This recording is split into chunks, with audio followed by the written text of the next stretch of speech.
matinding baha. Trabaho ni Melchor Montano bilang isang mekaniko na mag-ayos ng mga sasakyang tumitirik sa lansangan. Ang hindi niya alam, kasabay ng pagkumpuni ng mga makina ang pagdapoy ng sakit sa katawan niya.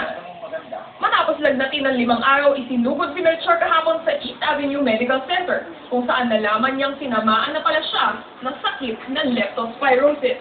Siguro isa rin pagkakamali ko kasi hindi ko yung expect na magiging ganun yan.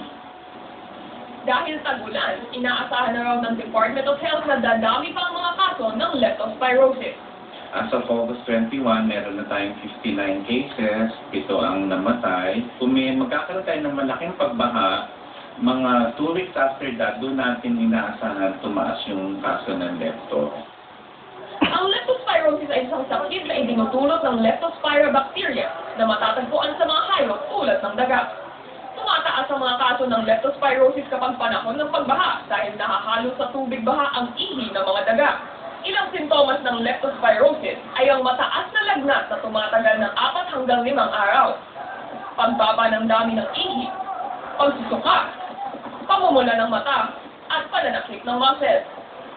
Taon ay sinisira ng Leptospira bacteria ang kidney. Kapag hindi naagapan ng leptospirosis, maaari itong humantong sa kamatayan.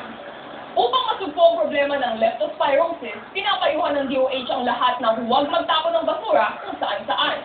Bukod kasi sa maaari itong magdulot ng pagbaha, maaari rin itong makaakit ng mga dagang nagdadala ng Leptospira bacteria. Sa barangay ng Pantal sa Dagupan City, may namatay na dahil sa leptospirosis ngayong taon. Kaya naman namamahagi na ang barangay council sa mga residente ng libreng gamot para sa leptospirosis. Binibigyan natin lahat yung mga tao, lalo na dito sa Pantal. Kasi there's one case of mortality ng leptospirosis. Micaela Papa, on cue sa balita.